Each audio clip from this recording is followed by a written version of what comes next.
Hey, JJ.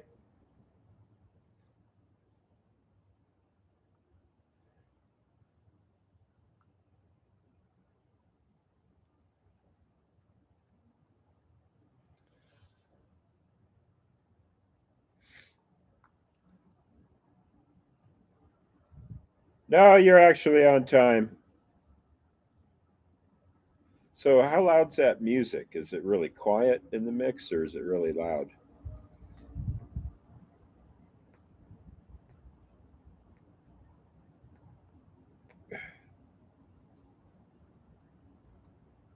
Oh, yeah. So, I tried to do a stream instead of just a webcam thing. I can't do it. I thought I was tech savvy, but keeps telling me I got to have this thing called I don't know what you call it, a converter or exporter software of some type. I'm like, and I don't have that. So, yeah, I got the music playing here in the background, but it's not coming through apparently. Let's see here. Sorry about that. It's going to be a pretty amateur stream, I guess. So how you doing?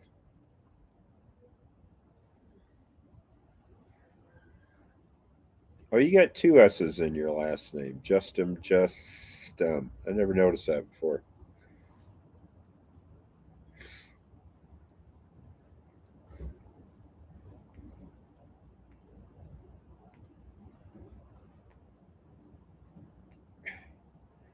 You know, my favorite comment of all time was some guy wrote me and called me an amateur, and I was like, "Yeah, yeah, I saw the game today." See, what I did was I went to church. I know it sounds weird, but I went to a church service this morning, and they were showing the World Cup in the lobby because they rent space at a hotel, and I watched the game instead. No, amateur is not an insult. It's what YouTube's all about. So the guy that called me an amateur, I'm like, yeah, yeah. Here in Mexico, they were so happy that a Latin American team finally won, first time in 20 years, right? So yeah, I was pulling for Argentina all the way, and then it goes down to penalty kicks. I hate penalty kicks. I live in Holland, but I'm Hispanic. Oh, really? And it makes me happy my South American brothers won. Yeah. So you're Hispanic in Holland. I've been to Holland once, and I don't remember how many Hispanics were there, but I remember Amsterdam. Holy moly, that's might be the most cosmopolitan city I've ever been to. Like right up there with San Francisco.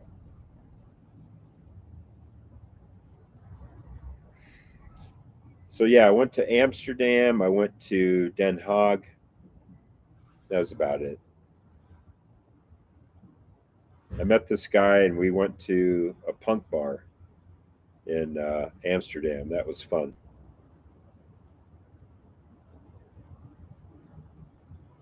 Yeah, Amsterdam was so cosmopolitan. I went there in '89, so it was a long time ago.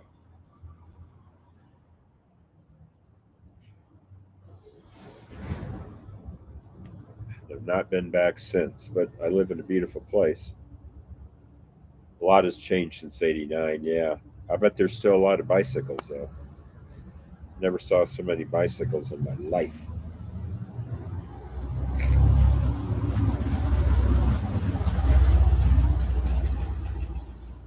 I think every place has changed since '89. Mr. Pelican, welcome. I don't think I've seen you comment before, Mr. Pelican. And I was saying I was trying to set up a live stream here, Mr. Pelican, and it looks like it's just going to be webcam. In fact, even the music I'm playing in the background is not coming through the speakers, so I apologize for that. It's going to be a little amateurish today. There are more bicycles than ever. Without bicycles, you won't survive here.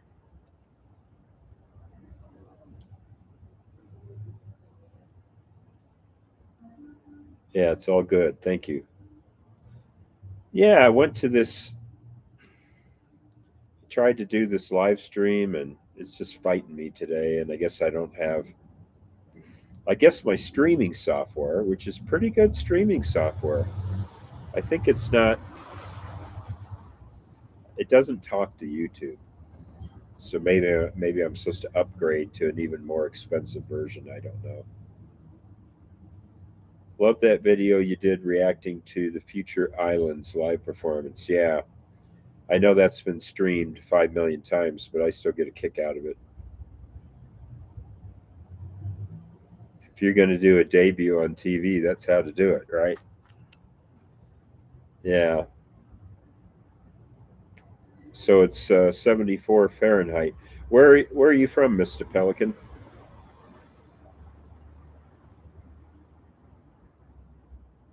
Last time I was joined, it did not work decently. Yeah.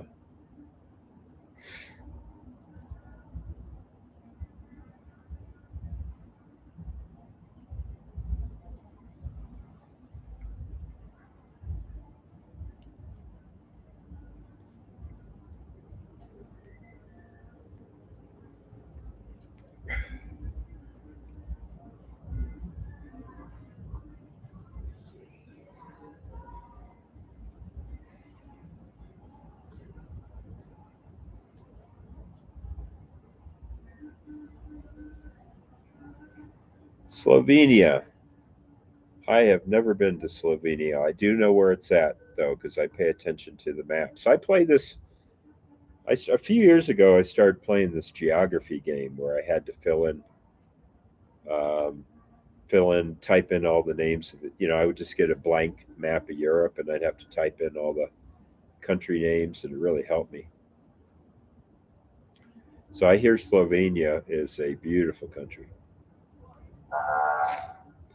but I've never been up in there. I've never been in Croatia or any of those places there.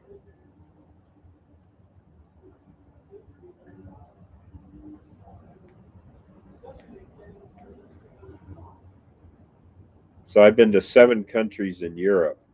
I spent a month there, and it was Hungary, Austria, Switzerland, Germany, Belgium, Luxembourg, and Netherlands. So that's where I went. Never been to France or Italy or. You're half Croatian, okay? Yeah, Croatia's beautiful too. I watched a TV special one time. Anthony Bourdain went to Croatia. He loved it. It was a great hour program. Italy, Sweden, yeah, so many places. The problem is I don't like flying that much. I'm not scared to fly. I'm a big guy. It's never comfortable. And JJ's half Swedish, half Hispanic. 5 minutes from Austria. So in Austria, I spent a night in Innsbruck, and that was beautiful. And then I went to Vienna, and then on to Budapest. But I spent I think one night in Innsbruck and maybe 2 nights in Vienna. I was just traveling Eurail on my own. I was single. So I just got on and off the train when I felt like it.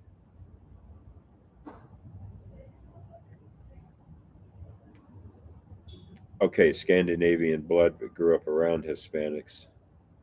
Yeah, Innsbruck, I went in April, and I took the ski lift up to the top of the mountain, and it's one of the most memorable days of my life. It was absolutely gorgeous on top of that mountain. It was a clear day.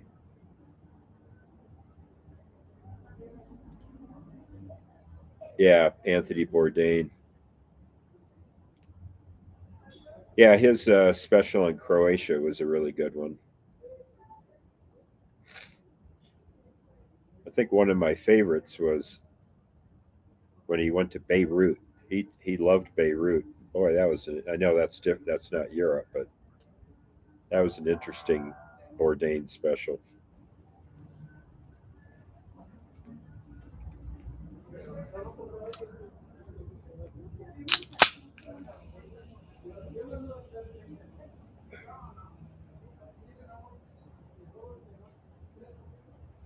Nikola Jo Jojic Jojic Jo. I can't say it.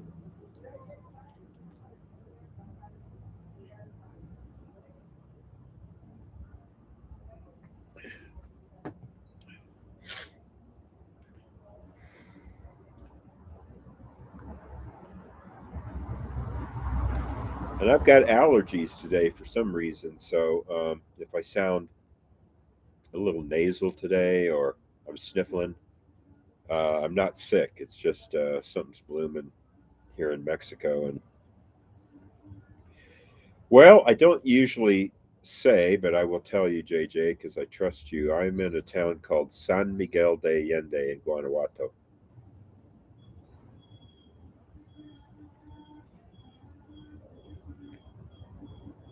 It was once voted the number one city in the world to live.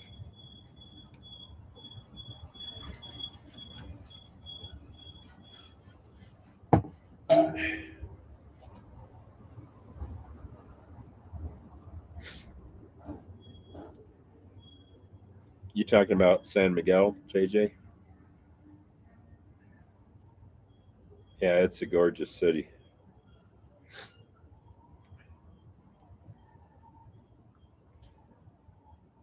Yeah, I've lived here 2.5 years now, and I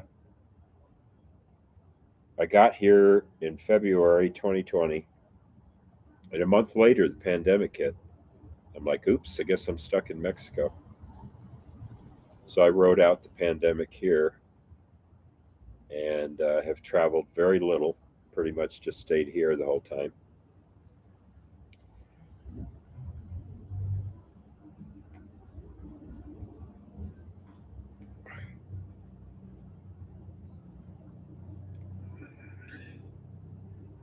Are you safe out there? Do you mean safe? If the word is safe, I am safer here than I was in the United States. I was in more danger. Yes, I was in more danger in the United States. I came from a large city of 5 or 6 million people that was a major meth hub and lots of traffic accidents. And I am actually safer here in Mexico than I was where I came from. So, what happened to me was in 2017. This is really hard to believe, but in 2017, I knew 3 people that were killed by cars in 1 year, all friends of mine. And it shook me. I was like, I mean, I really liked the city I grew up but it's been changing. And around 2017, I started thinking about leaving. I no longer felt safe driving there.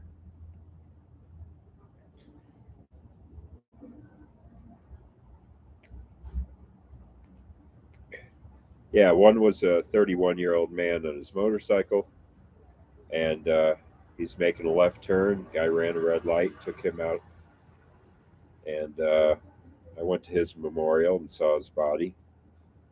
And then a single mother of 4 children was on her bicycle, and she got hit by a car. And then one of the cigar owners in town that in I'll tell you what the city is, Phoenix, Arizona. So in Phoenix there are lots of cigar lounges, and one of the owners who was Korean, which is very unusual, because most of the cigar owners in Phoenix are Mideastern. My good friend is from Beirut. Another owner is from Turkey.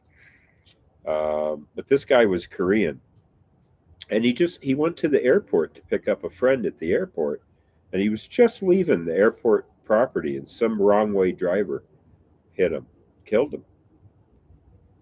So that was three people in 1 year, and I was like, shit.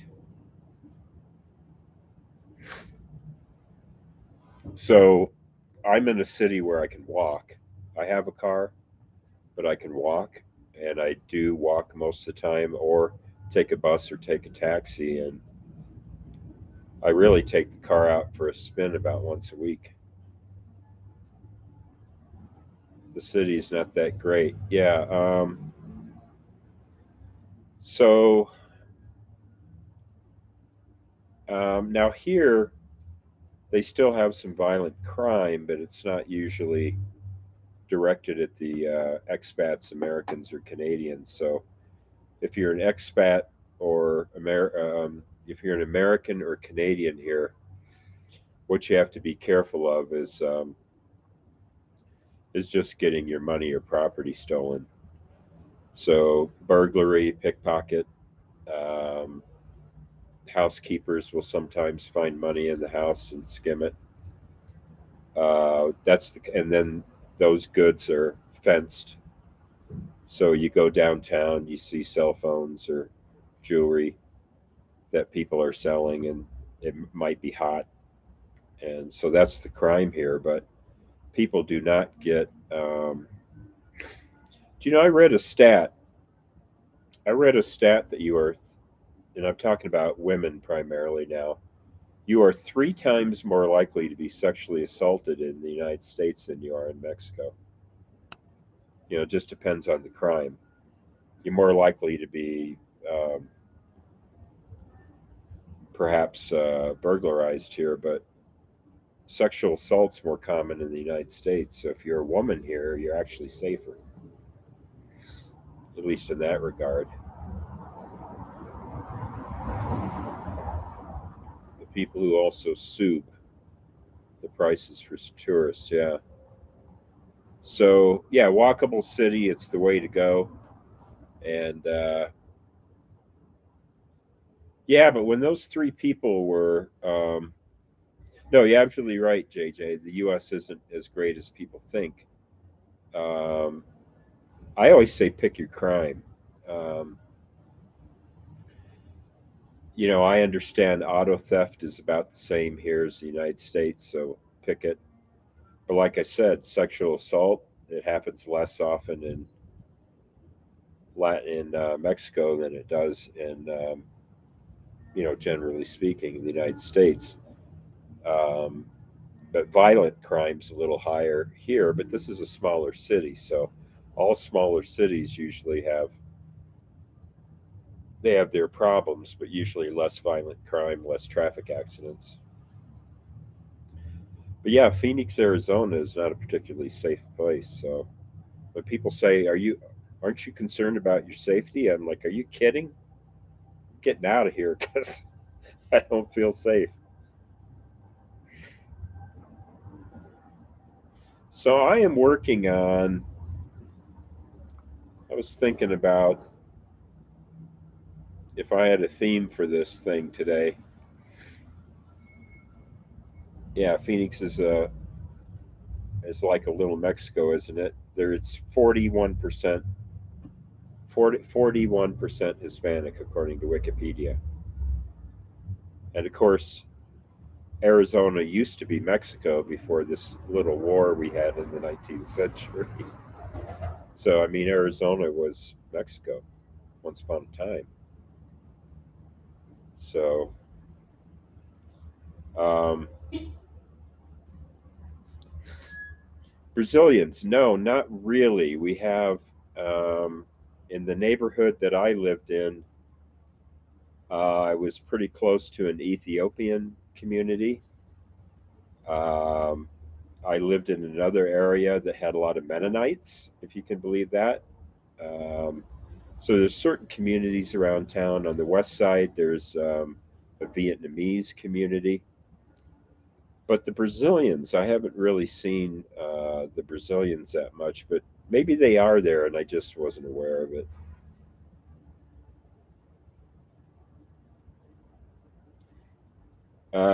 Yeah, the U.S. is diverse, and most people are pretty tolerant. Brazilians are becoming a big force right now. A lot of Portuguese on every corner now. Yeah, I I actually don't know how many Portuguese are in Phoenix, but I wasn't aware of that particular community. Um, so I lived the last place I lived. I liked to go down to the corner for food because they had. I absolutely love this. They had this little place that I would go to that was run by Iranians. They said they were Palestinian, but they were actually Iranian. And they ran an Italian restaurant, and they made British fish and chips there. And so I would get British fish and chips at the Italian restaurant run by the Iranians. And then next door to that was the kosher pizza. And then next door to that was the Chinese restaurant. And I used to love going to that little strip mall there and having all those choices. I thought, how eclectic is that? Yeah, these Iranians made the best fish and chips, I thought, within a few miles of where I live. So yeah, it was yeah, yeah, Iranians, Italian restaurant. And what happened was it used to be a fish and chips place. And so even though they opened up an Italian restaurant, they had a loyal customer base there that liked the fish and chips. So they simply started cooking fish and chips in addition to Italian food. Yeah, like a Seinfeld. Oh, these people were wonderful. Yeah, just wonderful. They always had sports on the TV, and I'd sit and watch a little baseball or basketball, and while waiting for my order. So I loved it. And then I was in a actually right nearby this Chinese restaurant, kosher pizza, and Iranian Italian food. Just a few blocks away was a Jewish synagogue. So it was really a cool neighborhood. I really liked it a lot.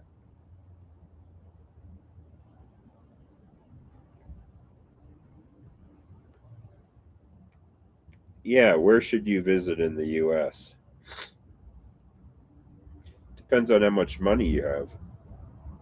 Because San Francisco is a really cool town, but it's expensive, super expensive.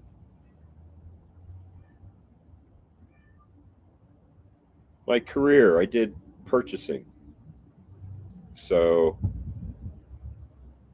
usually I worked for manufacturers. Pennsylvania or Oregon. Oregon's really cool.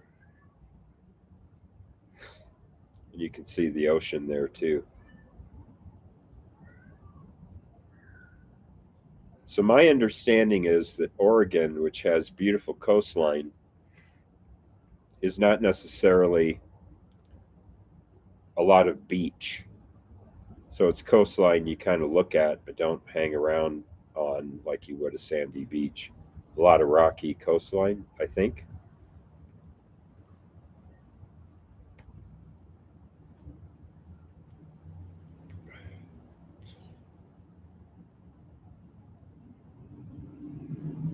Well, Oregon is on the coast.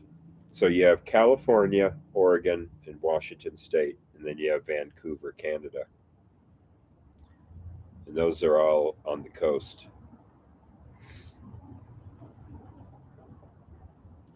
But a lot of the cities are inland, yes, because the coastline of Oregon, a lot of it is in What's the word I'm looking for? Not habitable.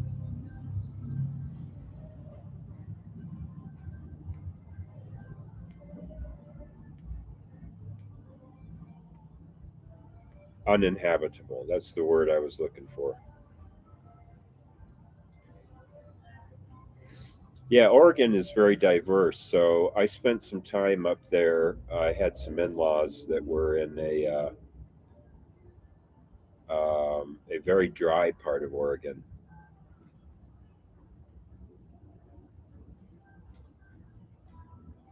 Inhabitable, inhabitable, inhabitable, inhabitable is Spanish. Hope I was close there, JJ.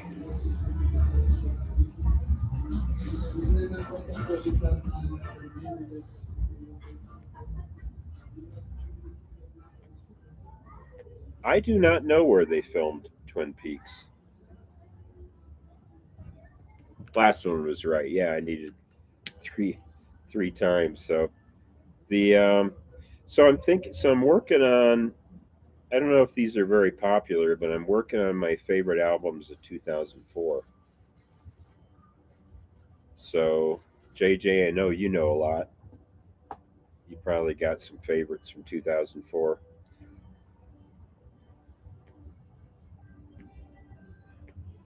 So right now I'm looking at Rate Your Music, and the top album that they have, not counting anthologies, is Mad Villainy by Villain.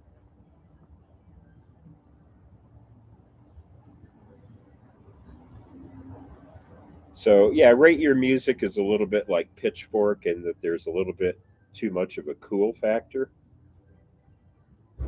so less likely to see um, you're less likely to see something a little nerdy on. Well, for example, Rate Your Music has a real bias against U2. It's really hard to find any U2 albums highly rated on there. And that's just a bias that those people have. They don't like U2. So here's my controversy I'm thinking of. Um, I have played Mad Villainy, and coming in at number 4 on their list is Food by MF Doom. And yeah, Porcupine Tree.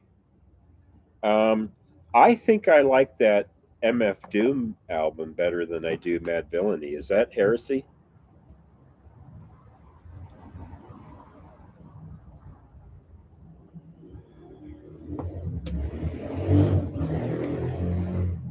So I've been listening to the album, MMM, Food. I love that album. And then the Mad Villainy, I don't care for it quite as much. So that seems to be a bit of heresy.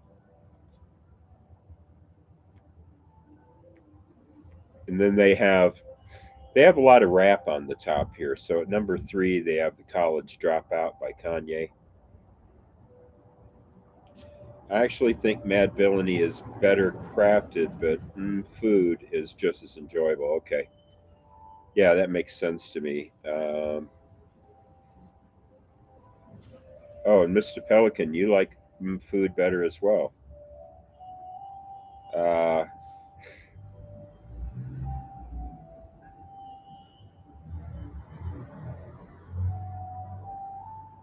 yeah, and I respect Mad Villainy. Um, maybe I just don't. Maybe I respond to Food more than I do science fiction. I don't know. But they're both sonically great. Yeah, Victor Vaughn. Now, I think that's from a different year, the Vaudeville Villain.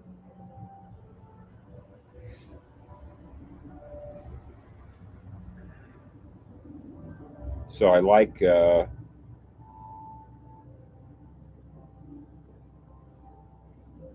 So, yeah, and between those two, they have the College Dropout by Kanye West, which I like. I like that album.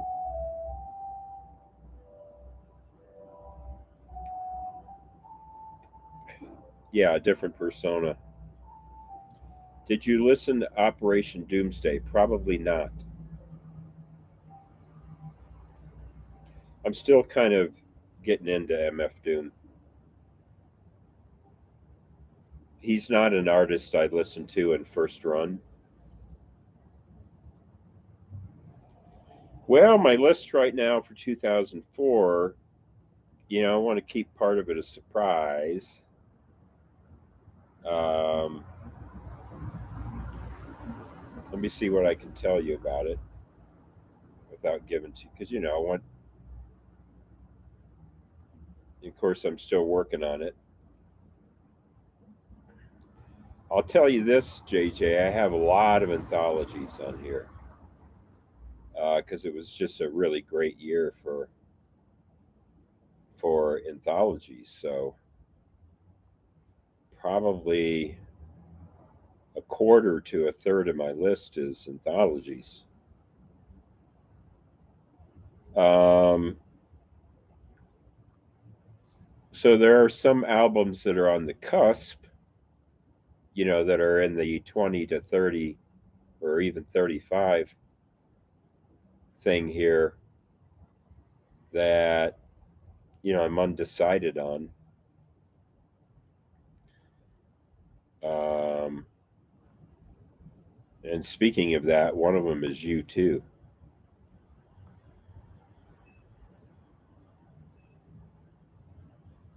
What were the top 10 rate your music albums for that year? Okay, I'll read those off to you. Those are number one, Mad Villainy. Then Black Sabbath, The Black Box. So that's a box set of Black Sabbath. And I'm not a huge Black Sabbath fan. Then The College Dropout by Kanye West. Food by MF Doom. Greatest Hits by Neil Young, which that will not make my list because it's a single disc and you cannot do justice with Neil Young with a single disc.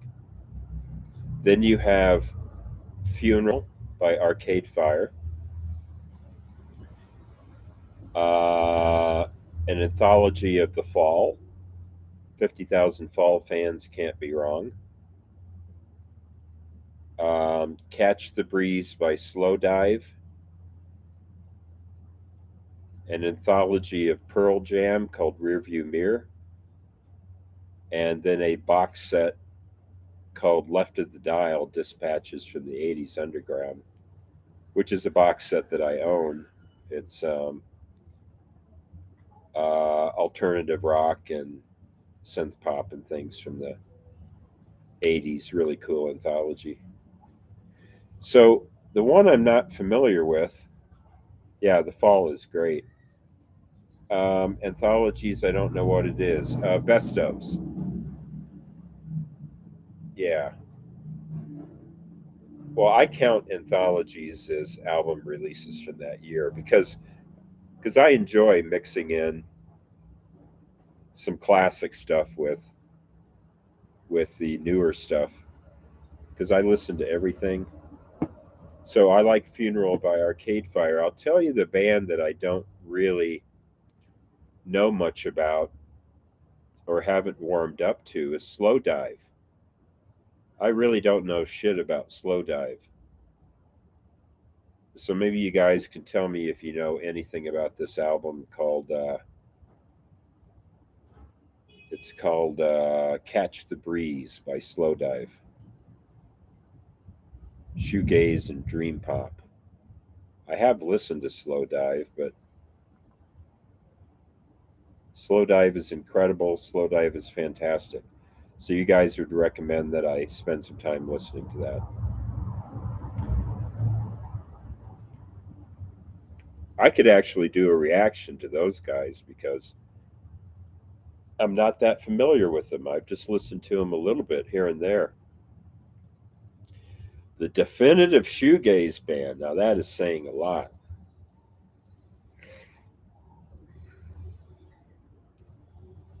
Souvlaki is their best album. I know a lot of people like Slow Dive.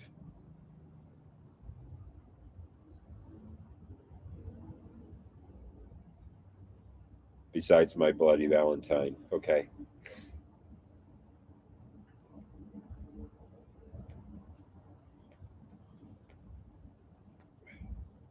Yeah, I really don't know that much about Slow Dive. Um, okay. Well, based on your recommendations, I'll check that album out.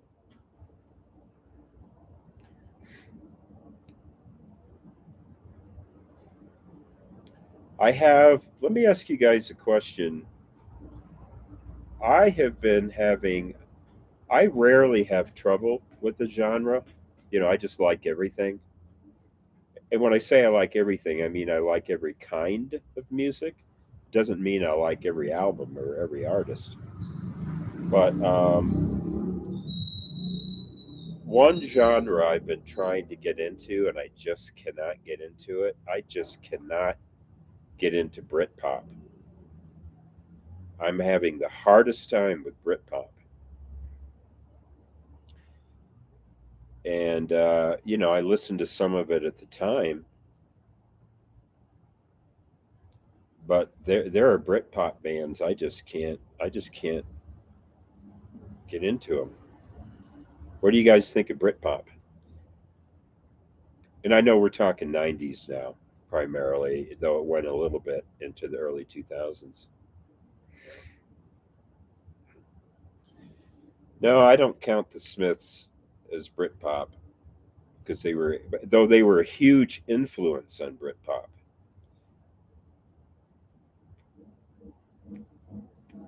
Yeah, so Pulp, I have just not been able to get into. Manic Street Preachers, a little bit. I like some of their stuff. But Pulp is just. And some people say, what, you don't like the Britishness? Well, I love the Kinks. The Kinks were like the original Britpop band, right? And I love the Kinks. And then I listened to Pulp, and that Britishness just it just doesn't have the same effect for me. But I do like some of Manic Street Preachers. I like a little bit of Blur. But see, like with Blur, I like Gorillas a lot more than I do Blur. No, Big Star was power pop from the 70s. So the influence on Britpop, what I was reading and when I was doing a thing into it, was the Smiths were a huge influence, and then the Stone Roses and Primal Scream were big influences on Britpop. And I love the Stone Roses. I love Primal Scream. I love the Smiths. The one exception is I like Oasis. And I totally get Oasis, maybe because they were more in the Beatles camp than the Kinks camp. But Oasis, I get. Easy for me to listen to them.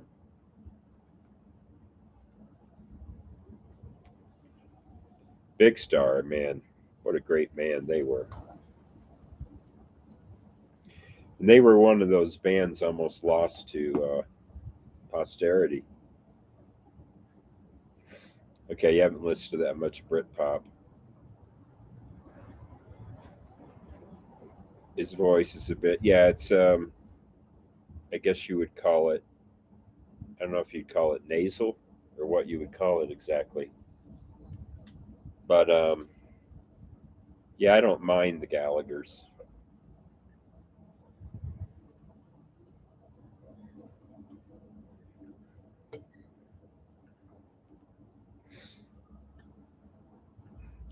Yeah, Suede is a really big Britpop band.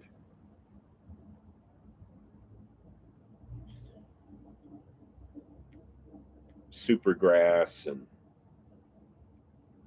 which I've had trouble with Supergrass. The Verve, Bittersweet Symphony.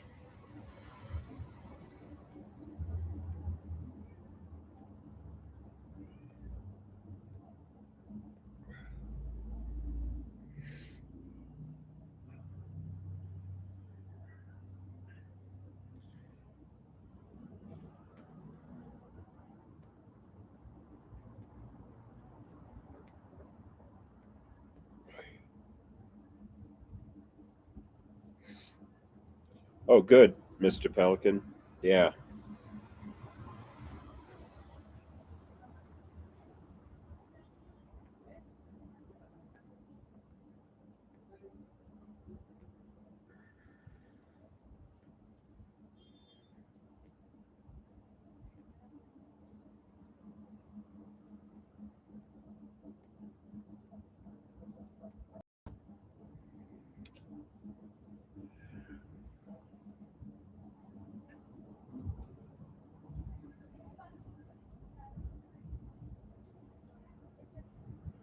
Yeah, I would consider the ride I would consider to be more shoegaze. Cardiacs. Do you mean cardigans? Cardiacs. Excuse me. Radiohead is and isn't, kind of. I mean, the answer is yes and no on those guys.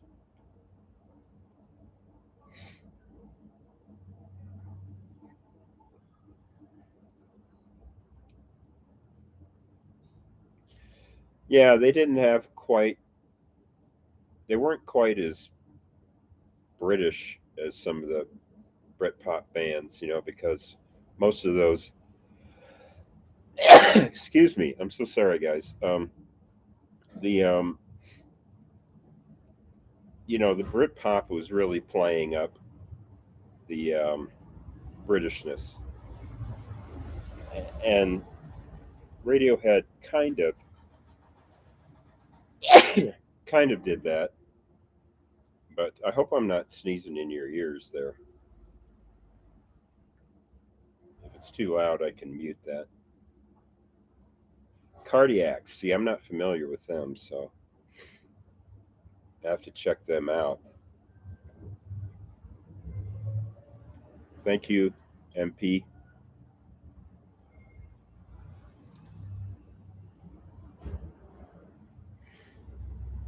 So, Mr. Pelican, you speak perfect English, I guess, but you're from Slovenia.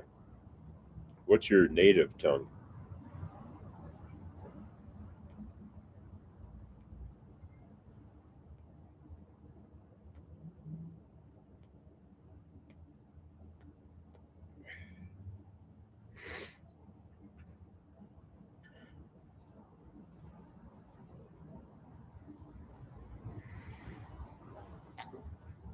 Yeah, I don't know why Britpop, why I struggle with it. It's not logical. I should like it.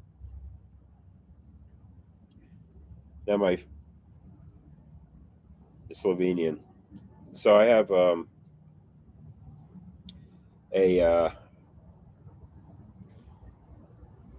what was really? You think the Benz? Oh, Luke is on. Okay, we got four people on now. I don't know if I'm one of them or not. Um, yeah, I prefer in rainbows as well. I'm with JJ, but a lot of people like the Benz. Wouldn't argue it. Where are you from, Luke?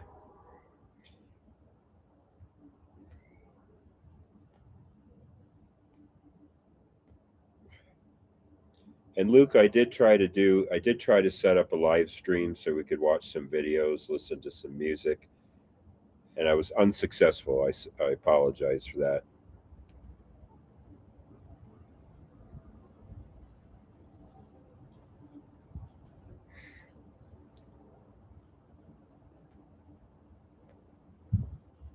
Scotland. Okay, JJ, thanks for getting on. We got a Eugene on here. I am Eugene as well. JJ, I'm so glad you got on.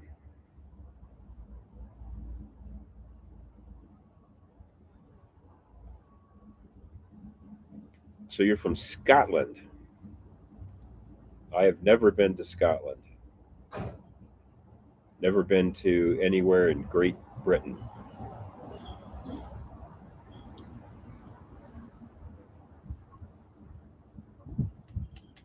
So we're talking about Britpop.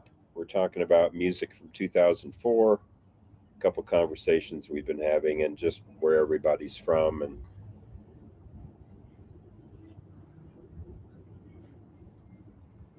there's been a lot of great music come out of Scotland. That's for sure.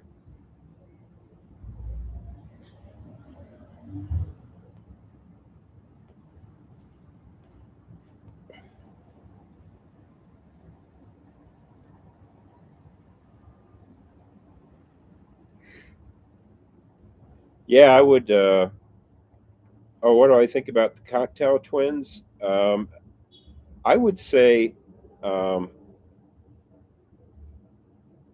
oh, this year.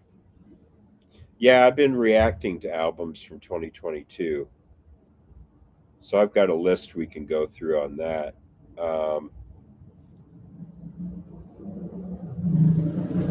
so, Cocktail Twins.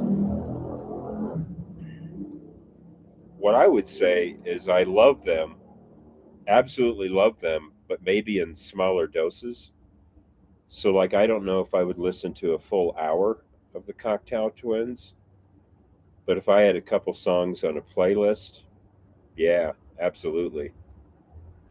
Um, the only album I own by them is the anthology Stars and Topsoil, or whatever it's called.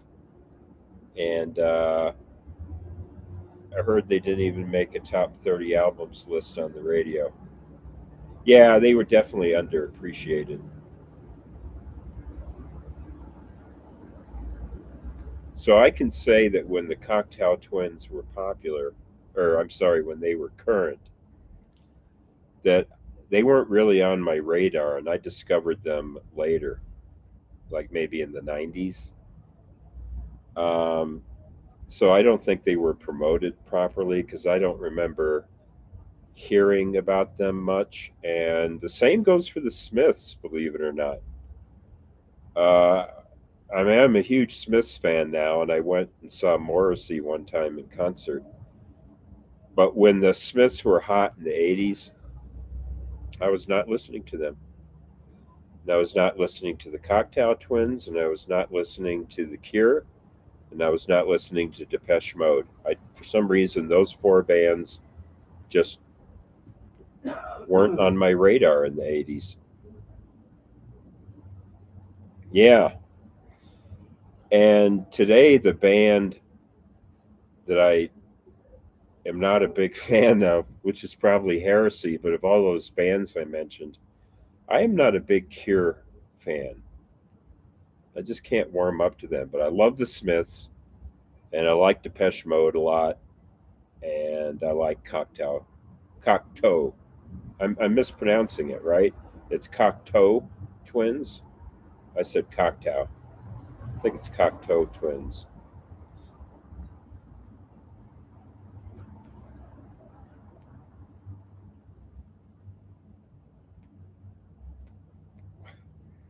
Yeah, so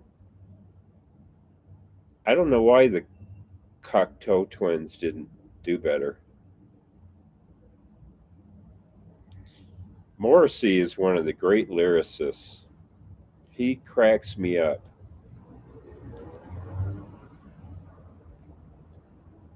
And if I were hit by a double decker bus, it's just like all of his lyrics are just hilarious. Um, but also sad at the same time. They're funny and sad all wrapped into one. they're hilarious, but there's this deep pain behind all this humor. Yeah, he is absolutely a great writer. Uh, 15 minutes with you, I wouldn't say no. I mean, his lyrics are just so. No, Liz Fraser, beautiful voice.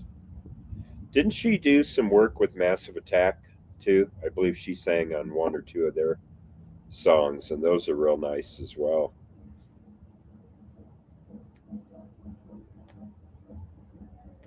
So, where are you from, Eugene?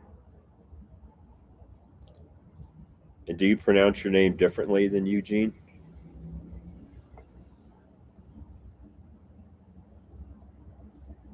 Ah, Belarus. All right. You guys have been in the news lately. Um, oh, yeah, he's over dramatic. Absolutely. And that's the whole point. So, oh, Liz,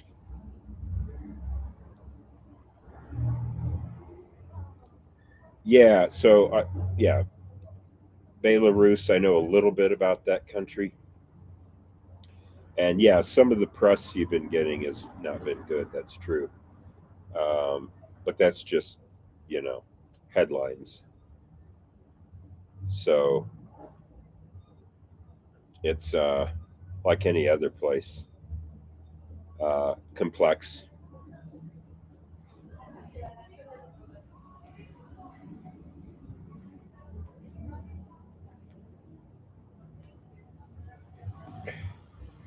I figure it's like, see, you guys could read headlines about Mexico and what's going on in Mexico, and it has nothing to do with my day to day life. My life today, yesterday, and probably tomorrow is nothing like what you read in the newspapers. So, yeah, so I'm sure it's exactly the same for you.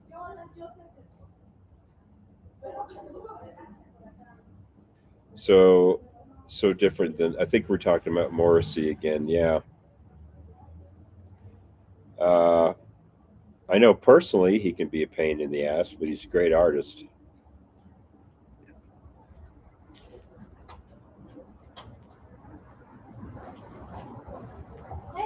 Hola.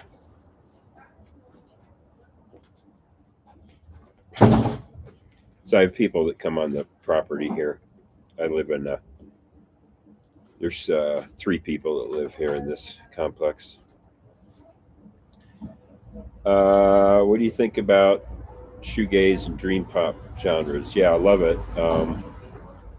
Uh, yeah, let's answer the shoegaze and dream pop first. Yeah, I'm picky about those genres, but when they're good, I like them. So, um, yeah, I used to have that album "Nowhere" by Ride, and then we were talking about My Bloody Valentine. That's certainly Loveless is certainly a great album. As for Mexico having good food and resources, um, the food is better here than in the United States. As for resources, it's hard to say because this is a small town. It's about 150,000 people here. So, for example, a friend of mine is getting treatment for cancer right now, and he has to travel to another city. So, I would say yes on the food and so so on the resources. But if you go to a larger city in Mexico, everything changes. Would you consider Sigur Rós dream pop as well as post rock?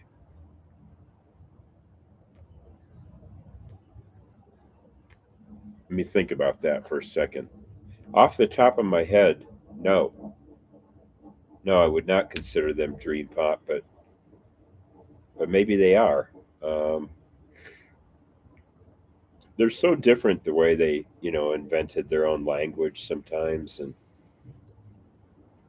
I remember when I was, um,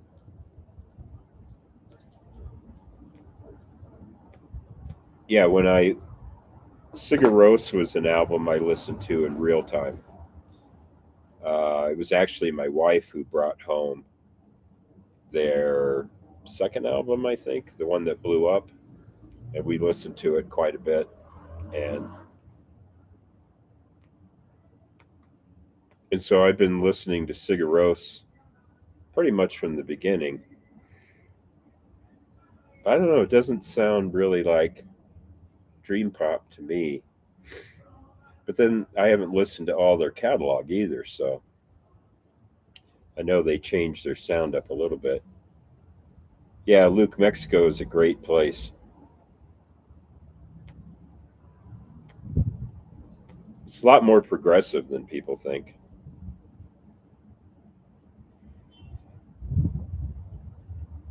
For example, where I live, if you're LBGTQ, no problem.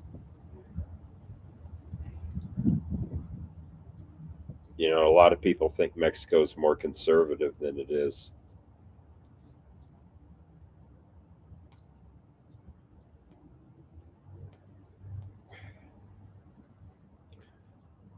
So, 2022, I was asked about 2022.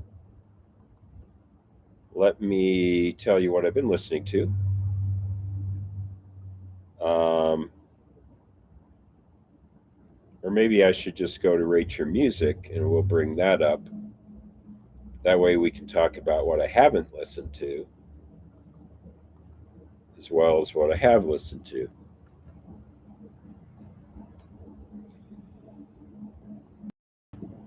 So, the number one album uh, on Rate Your Music, we reacted to this a long time ago. It's Black Country, New Road, Ants from Up There. So we've done a couple songs from that album. I really like those guys a lot. And then third on the list, the second one's an anthology. The third one is Black Midi. And although I have not hit up anything from Hellfire, we have done other songs by Black Midi. But I haven't gotten around to listening to Hellfire yet. And then number four is Big Thief. And Big Thief was a band that I loved at first. And then the last reaction I did, I didn't think it was as good a song. Um, yeah, it gets a bad rap from the media. Um, yeah, Big Thief. The very first reaction I did to them, I really, really liked the song a lot. And then I did a second reaction, and I was not as crazy about that song. So I'm left with mixed opinions of them. I do like Big Thief, but I just wonder if they're overrated. I don't know. I'm just asking. Um, and then next on here, I did a reaction to Danger Mouse and Black Thought from Cheat Codes. We did one of the songs from there, and I liked that a lot. So I'd like to listen to the whole album, but I've held back in case I do another reaction. Number six is Billy Woods from Ethiops. I did a reaction to that, and it was extremely popular. I got like, I don't know, a couple thousand views on that. That was a really popular video.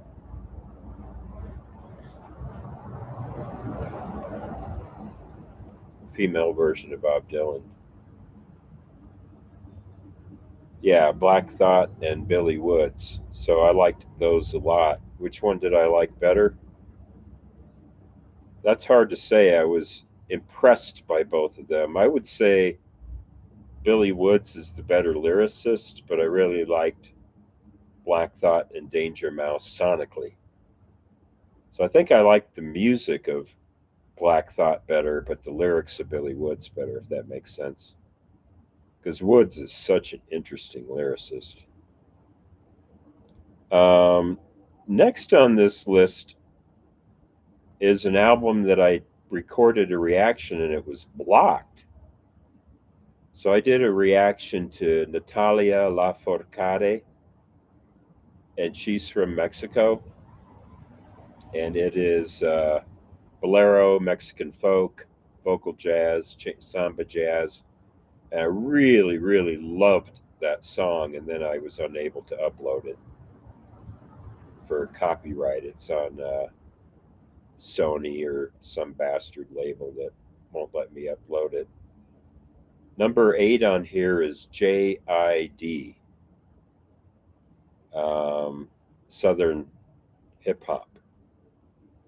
And I have not done a reaction to them. And that might be on purpose. Has anyone listened to JID?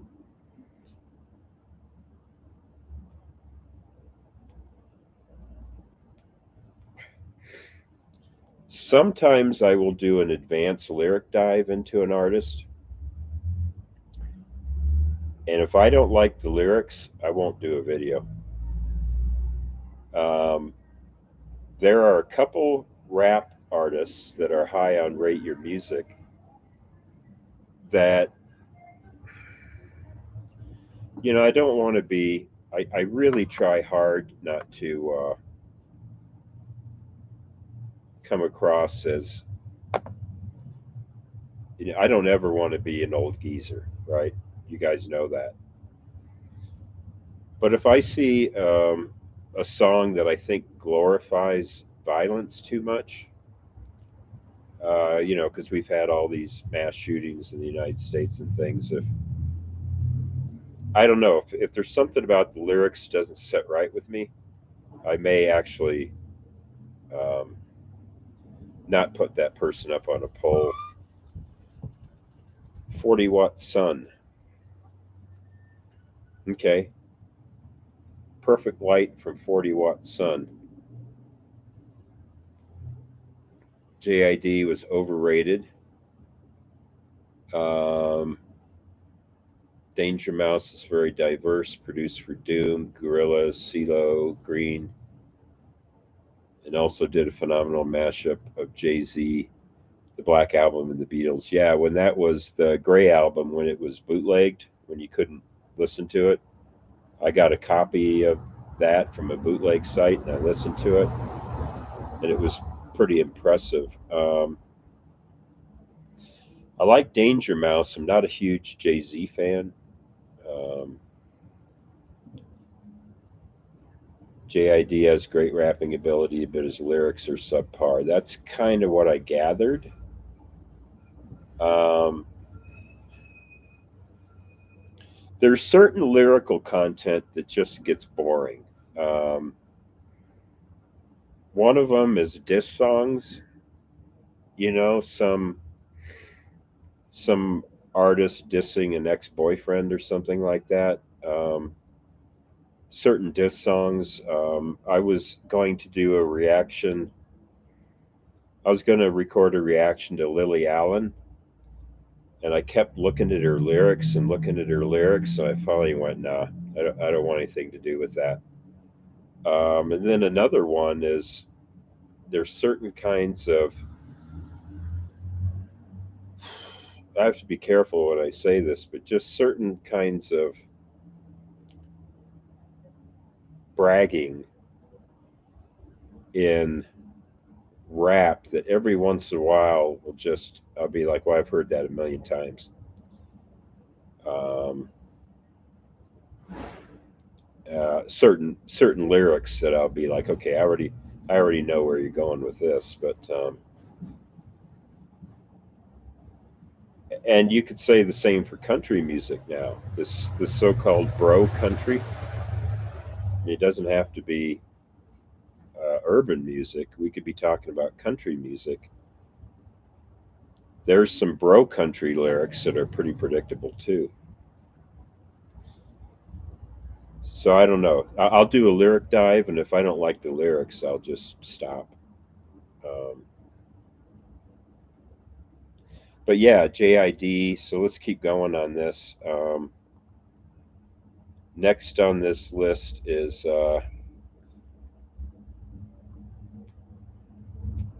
inauthentic lyricism about violence and sexual promiscuity, not in all cases, but most, and pseudo intellectual. Oh, Lupe Fiasco. Thanks for recommending that. Sometimes I get him mixed up with Dizzy Rascal. I know they're so different, and every once in a while I'll get those two guys confused. But yeah, inauthentic lyricism. So so if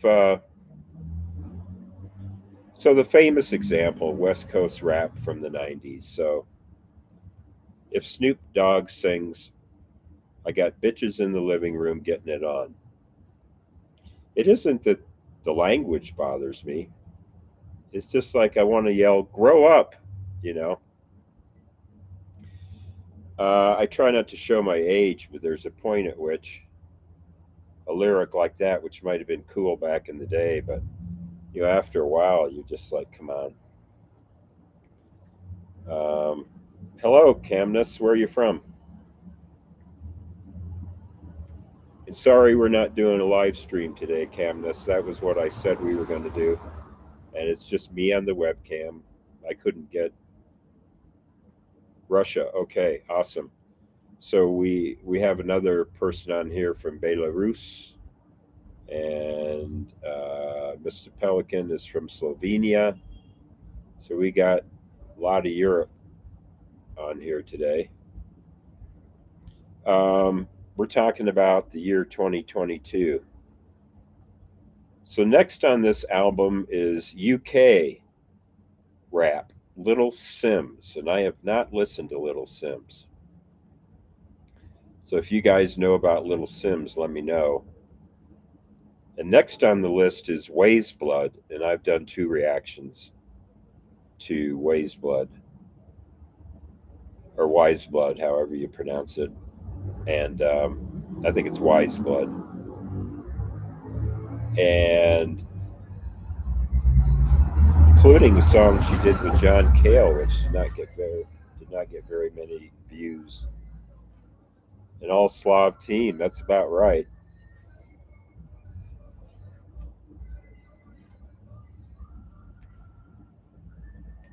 Well, Luke, that comment really helps me. Thank you. There are young people who find it cringe, and Snoop's in his mid 50s saying the same thing. Yeah, so if Kiss is still singing Christine 16, there's a point at which it gets creepy, right? How many years do we want to see Gene Simmons sing in Christine 16 if he was a singer on that? If you're in your 60s, it's creepy. So, okay, so you recommend Little Sims, okay. And Wise Blood, I really like. If you guys have not, I had very few views on this, but she did a collaboration with John Cale, who was a founding member of the Velvet Underground, and it was awesome. I did a reaction to it. It got very few views, but I can definitely recommend Wise Blood and John Cale. Um, let's see what else we got on here. So the band Always, and I've done reactions to them, but not the new album. I have not listened to Blue Rev. So we did some older material by Always, and I sure like them. They're a good band. And then at number 12, and this is Rate Your Music that we're going through, is Beach House, Once Twice Melody. And we did a reaction to a song from that, and I really liked that a lot.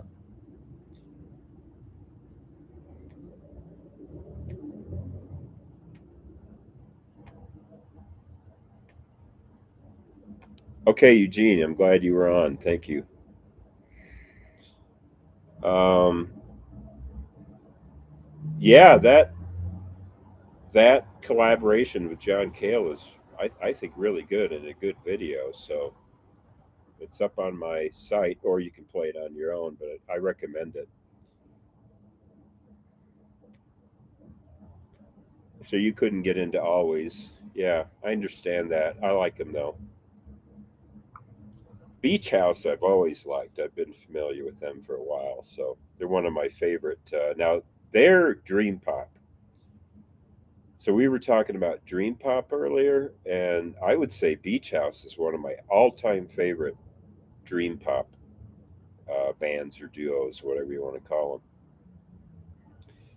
Coming in at number 13 is the new album by Nas, King's Disease 3, and I've not listened to that. Mainly because it's on a major label and I was afraid it was going to get blocked. Uh, yeah, Mr. Pelican, I love Beach House. Awesome. Everything they touch is gold.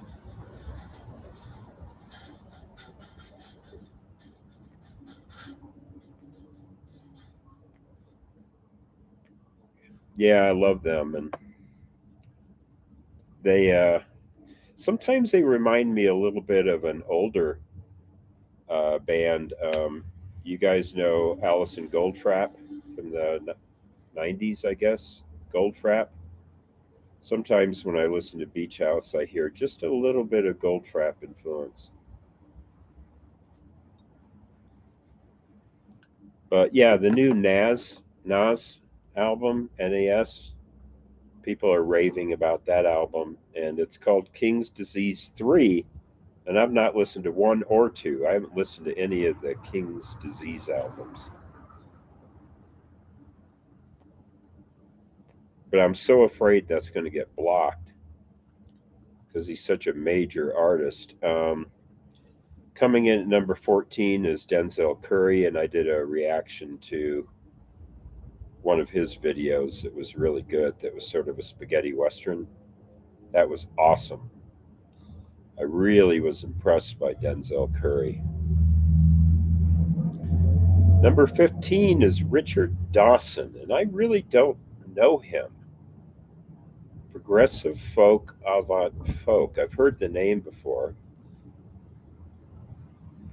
Not to be confused with the actor Richard Dawson.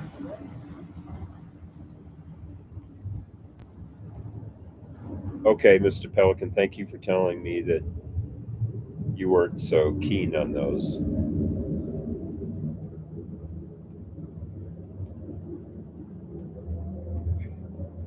Yeah, Richard Dawson, I don't know anything about him. It might be a good one to react to. Uh oh, and at number 16 and number 17. All right, number 16. Here's where we got a problem. The most popular rapper, a lot of people's favorite rapper. I think you might like Richard Dawson. Dawson. Number 16 on Rate Your Music is Kendrick Lamar. And I'm sorry, guys, I cannot get into Kendrick Lamar. I know everybody raves about him, and people that I respect and admire in the music business are always talking about how brilliant his music is, but I don't. I'm not that crazy about his lyrics. Um, I don't know. And plus, Kendrick Lamar, I cannot do a reaction to Kendrick Lamar. It'll be blocked for sure.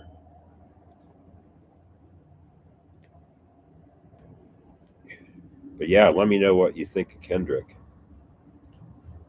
I just, the bigger the rap artist is, the less likely I am to like him. Kendrick, just various things. I'll play a song or two from an album and then I'll just bail from it. I'll be like, nah.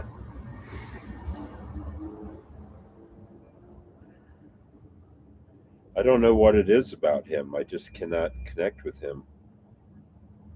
And I seem to be alone. Seem to be the only one. Well, like I tried to listen to Pimp a Butterfly. I tried to listen to that. I listened to one or two songs and just turned it off.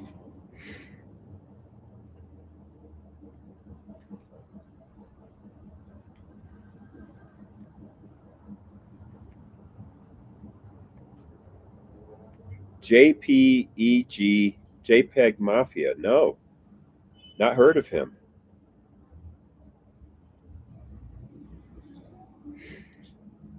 Yeah, I need to give Kendrick another shot. Um,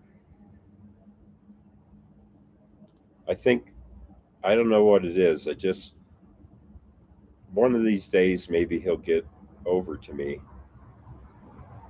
Um, JPEG Mafia. Never heard of them.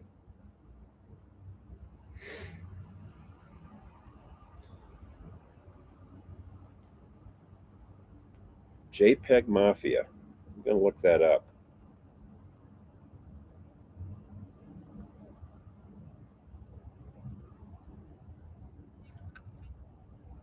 Hopefully, I'm saying that correctly. JPEG Mafia, American rapper, singer, record producer, born in '89, 33 years old, Baltimore, Maryland. Um,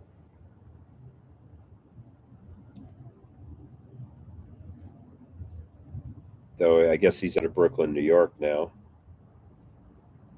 Released Veteran and then Death Bomb Arc. Widespread critical acclaim.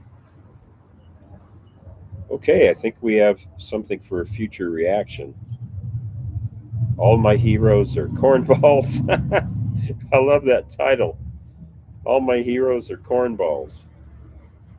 And then 2021's LP. What do you guys recommend for a starter?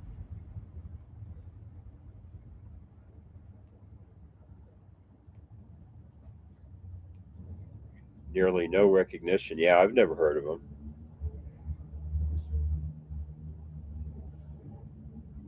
He's very real in his lyricism, a mix of sensitivity and brutality. Free the Frail is a very accessible song of his. You'll probably like it. Thank you for that recommendation. Um,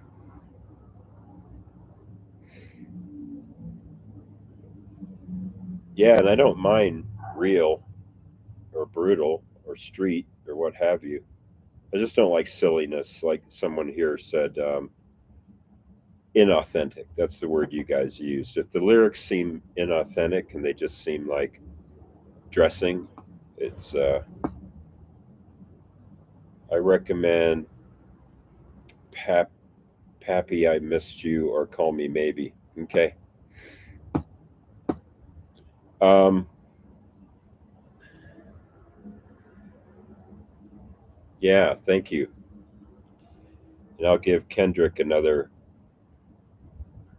look. And then there was another rap or a hardcore punk band on here called Soul Glow, Soulglo. Disapora Problems, and that was something I didn't think I was. I don't know. I wasn't sure if I was going to like that.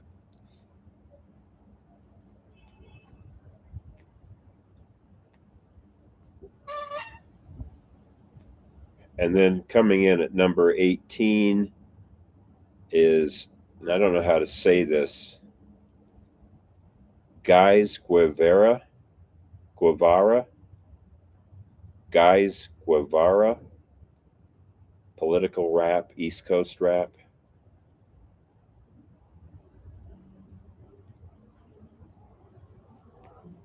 And then at number 19 is King Gizzard and Lizard Wizard. And we've done, I don't know, 4 reactions to them.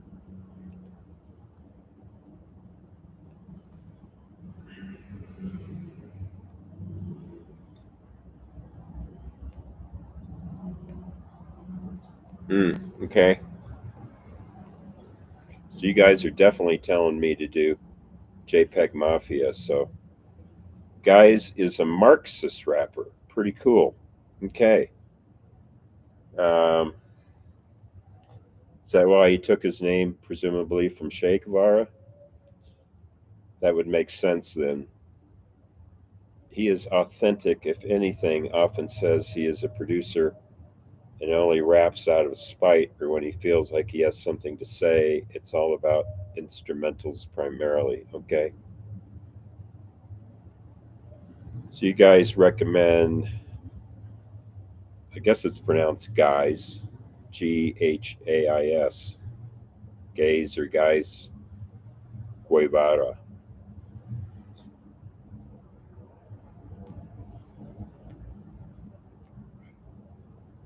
So I still got some things to explore, and not that Rate Your Music is the be all and end all. And then we've got a band called Ashenspire,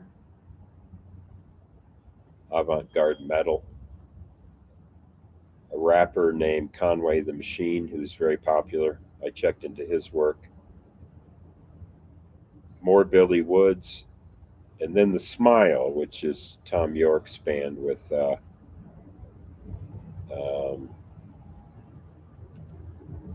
oh, and then at number 24 is Chat Pile. That's been one of my most popular videos. We've done two songs from Chat Pile, and I like them a lot. I was very impressed. I could talk about JPEG Mafia all day.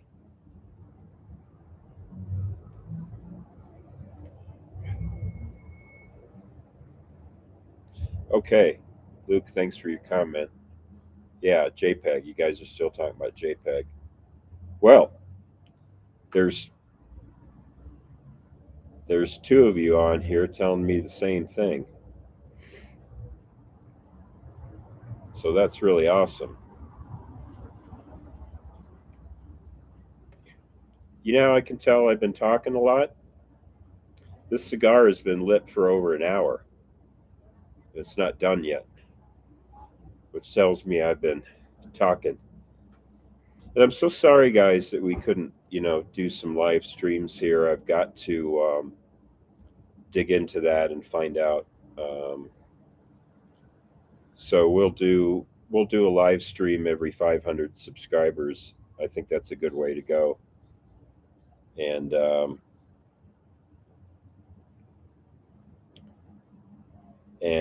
hopefully next time around, probably be February or March. Um, what's the opposite? Unless I do the opposite of blow up and blow down. Is that the opposite of blow up? Is blow down? Well, thank you, Mr. Pelican. That's really nice.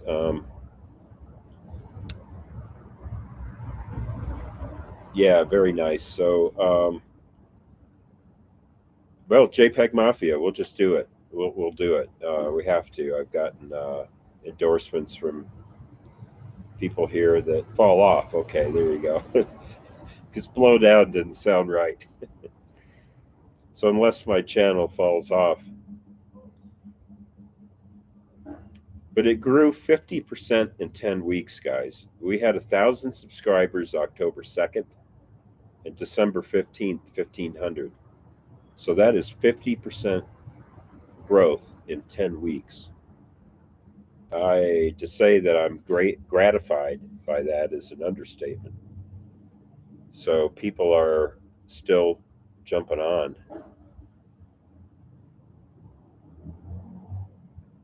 Yeah, thank you, Luke. It's pretty awesome. So I started this in April, and now it's December. And I've been happy with the growth. It's not a channel that's blown up, but I always knew it would not. Because, what is it, 73% of people listen to classic rock? If you're going to do the 21st century, it's guaranteed you're going to be a smaller channel.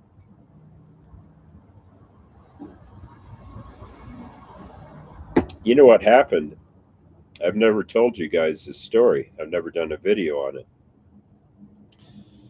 But I was looking for a channel with this kind of content, and I couldn't find one.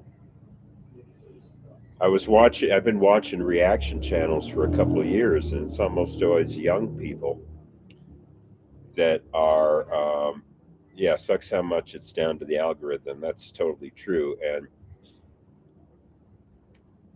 so what happened was I'm watching these reaction channels during the pandemic, and I like channels like Daikon Dissectional. Daniel is really great, and I watch these. But like I think he's 20, but he was a teenager during most of his recordings, and I'm watching him do music that's 30 years before he was born. And I said, well, what about the new music? How's come nobody's doing the new music? And there's some people like, what's his name, Fantano and guys like that do the new music, but they're young guys too. And I said, I want to find an older person doing the new music. And I looked and I looked and I looked, and I could not find anything that satisfied me. And so then I started it. If there had already been a channel doing this, I would have just been a fan and watched it. But I couldn't find what I was looking for. And then one day, this little voice said, maybe you need to create it. And I said, really? And I was like, no, I don't want to be a YouTuber. And then I was like, yeah, okay, I'll do it. So yeah, so what I enjoy doing is listening to the whole thing. So, for example, on my own, just privately, I was doing a deep dive into the music of Felix Mendelssohn from the early 1800s, and listening to, because I realized I wanted to know a little bit more about the early romantics. So now we're talking classical music. So recently I've been listening to some Mendelssohn. And then on Sunday nights, I listen to a blues program where they play, whatever, Howlin' Wolf, Muddy Waters, Sonny Boy Williamson. And I just listen to these old blues artists from the 30s, 40s, and 50s. And that's what I enjoy, is listening to the entire spectrum of music from the very beginning, from Gregorian chants all the way to Black Country New Road, and then looking for the connected dots between those. So um, that's why when I was just saying that Beach House reminded me a little bit of Goldfrapp, that's what I enjoy, is connecting the dots. And when I did a reaction last night to clipping, I don't know if you guys watched the new video on clipping, but I could hear the influence of Ice-T. And that's what I enjoy. I enjoy hearing the connections between these different songs.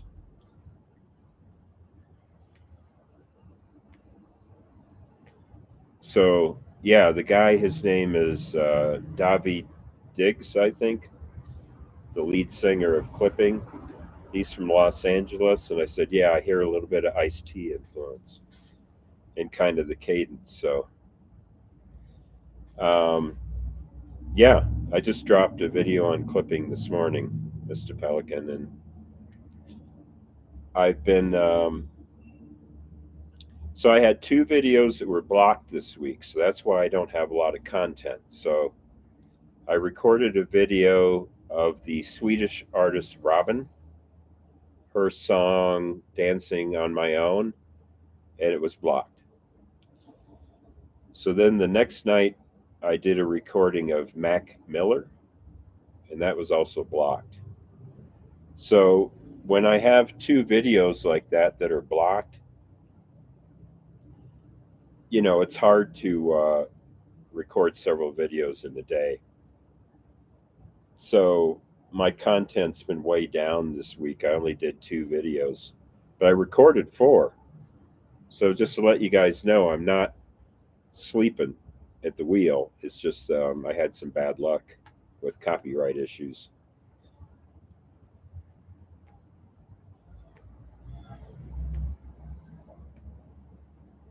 So my original plan was to do this for about 90 minutes. So how do you guys feel about wrapping it up?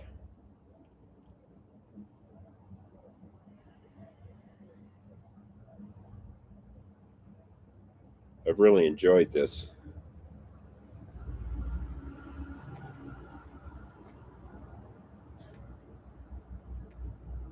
Yeah, go ahead, Luke. And I have listened to Idols, I believe. I can't remember if I reacted to them or not.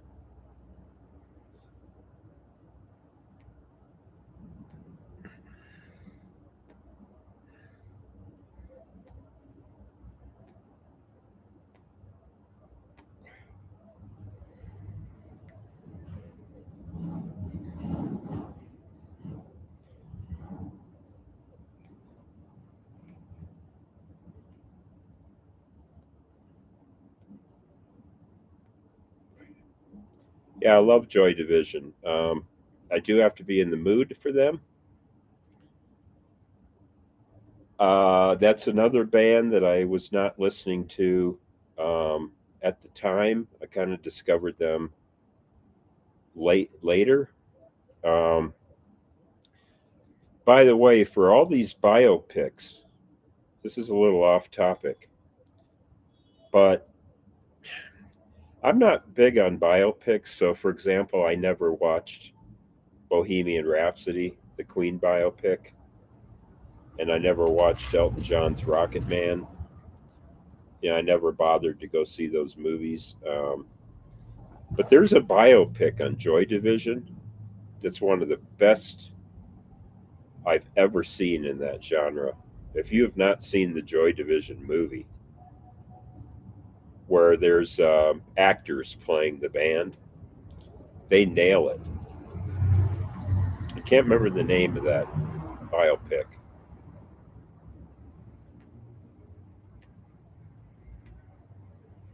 but I think Joy Division were brilliant. Martin Hashnet, whatever his name was. Um, yeah, what was the name of that Joy Division? Joy Division biopic.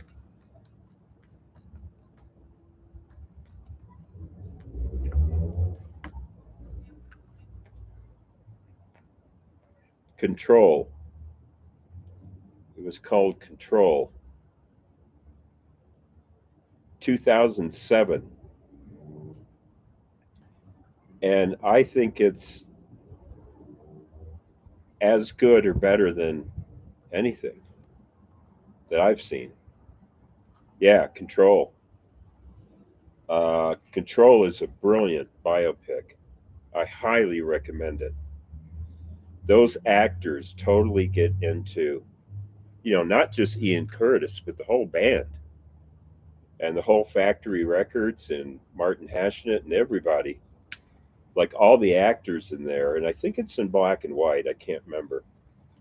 But they absolutely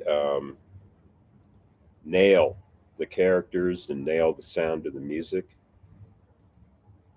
To me, because a lot of people don't know this, but Bohemian Rhapsody actually got really bad reviews.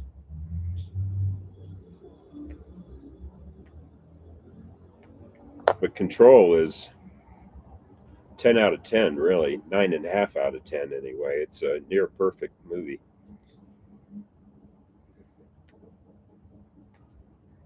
So, one thing about Queen is they're a band I was listening to before they blew up. So, I remember writing a review for my high school newspaper of the album Sheer Heart Attack. And that was before Bohemian Rhapsody. So I've been listening to them for a long time. And then I got to see them one time. So when the movie came out, I was like, I've already seen them. Yeah, I've seen the real thing. I don't need to see a movie.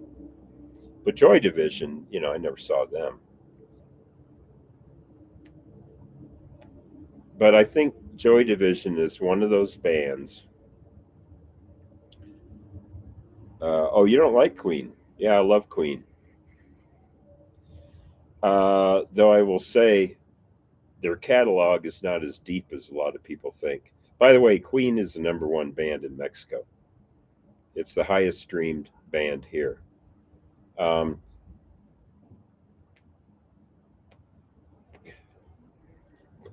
but some of their later albums were very uneven. Yeah, Sacha Baron Cohen, and he dropped out because he said the band had too much control. I think and then another reviewer said, this is the problem with making a biop of a band that's still alive, and I don't like movies that are too squeaky clean. I want to know all the dirt. So I'll give you an example of what I like to see in a biop or a documentary. There was a documentary done on B.B. King called The Life of Riley. And the interviewer said, you have a reputation for womanizing. How do you respond to that? And right in front of the camera, B.B. King said, well, there might be some truth to that. I do like the women. And I thought, that's what I want to see. I want to see the real stuff. Yeah, I don't want to see a corporate ad for a band. I mean, Queen is a band that manages their own tribute band. Did you know that? If you're going to be a Queen tribute band, you have to do what Queen says. They manage you.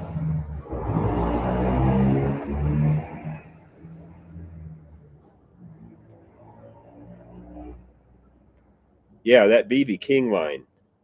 Yeah, he said, well, there might be some truth to that. I do like the women, he said, standing in front of a bus. It was awesome. There's a documentary on Nina Simone where her daughter talks about everything great about her mother and everything terrible about her mother. She said, my mother was a brilliant artist. And she also talks about her mother hitting her and abusing her. And she would just say something great, something disparaging, something great, something disparaging. And you could tell the daughter was just calling it like it was. And I'm like, okay. So then I get a glimpse into who Nina Simone really was.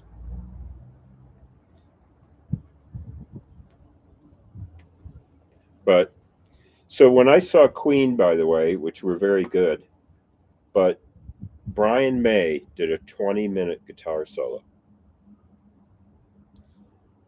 And it was insufferable. I got up and took a walk. So the show was pretty good, but a 20-minute guitar solo. Hmm. Uh,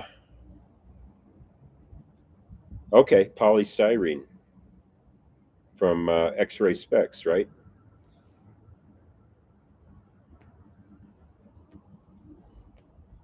So yeah, I like the real stuff, but that Joy Division movie is absolutely great in my opinion. I don't know what format you can watch it on, maybe Amazon, but it's quite good. Okay, well, this was fun. I enjoyed this, and I'm going to go ahead and end the stream. And you guys, as we say here in Mexico, buen semana. Have a good week.